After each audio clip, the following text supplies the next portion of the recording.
સમા વિસ્તારમાં આવેલી અનમોલ સોસાયટીમાં ગત તારીખ 9/5/2026 થી 11/5/2026 દરમિયાન એક બંધ મકાનને નિશાન બનાવી અજાણ્યા તસ્કરોએ ₹1.35 લાખથી વધુની મત્તાની ચોરી કરી હતી.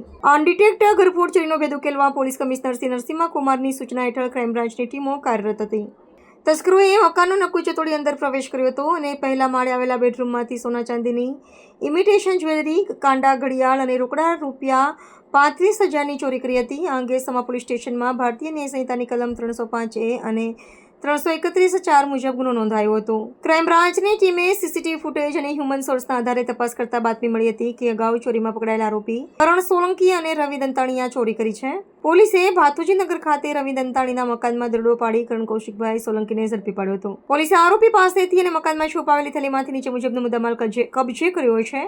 રોકડ રકમ ₹7,500, ઇમિટેશન જ્વેલરી, મોતીહાર, નેકલેસ, મંગળસૂત્ર, બુટીઓ વગેરે કિંમત ₹23,950.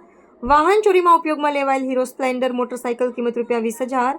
કુલ મુદ્દામાલ ₹51,450. પકડાયેલા આરોપી કરણ સોલંકી રીઢો તસ્કર છે અને તે અગાઉ વર્ષ 2025માં જેપી રોડ પોલીસ સ્ટેશનમાં પણ ઘરફોડ ચોરીના ગુનામાં પકડાઈ ચૂક્યો છે. પોલીસે હાલ એક આરોપીની ધરપકડ કરી છે, જ્યારે તેનો સાગરીત રવિ દંતાણી હાલ વોન્ટેડ છે, જેને ઝડપી પાડવા ચક્રો ગતિમાન કર્યા છે.